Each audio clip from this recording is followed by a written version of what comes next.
அடுத்த ஆண்டு ஜூலை 1ஆம் தேதி முதல் அமலுக்கு வரும் வரி குறைப்புகளின் அடிப்படையில் ஆஸ்திரேலியர்கள் நிவாரணம் பெறும் பகுதிகள் குறித்து அறிவிப்பு வெளியிடப்பட்டுள்ளது. இதன் மூலம் ஒரு பொதுவான வரி செலுத்துபவர் ஆண்டுக்கு $268 சேமிக்க முடியும்.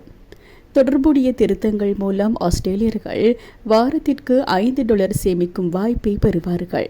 சமீபத்திய புள்ளி விவரங்கள் சராசரி ஆஸ்திரேலிய குடும்பம் வாரத்திற்கு மளிகைப் பொருட்களுக்கு $213.64 செலவிடுவதாக காட்டுகின்றன. நெட்ஃப்ளிக்ஸ், ஸ்டான், டிஸ்னி பிளஸ் மற்றும் ஆப்பிள் டிவி போன்ற ஸ்ட்ரீமிங் சேவைகளுக்கு ஒரு ஆஸ்திரேலிய குடும்பம் மாதத்திற்கு சுமார் $50 செலவிடுவதாக கேண்டர் அறிக்கைகள் காட்டுகின்றன. மேலும் இந்த துறைகளுக்கும் எரிசக்தி கட்டணங்கள், போக்குவரத்து மற்றும் பயண காப்பீடு உள்ளிட்ட பல துறைகளுக்கும் எதிர்காலத்தில் நிவாரணம் வழங்கப்படும் என்று கூறப்படுகிறது.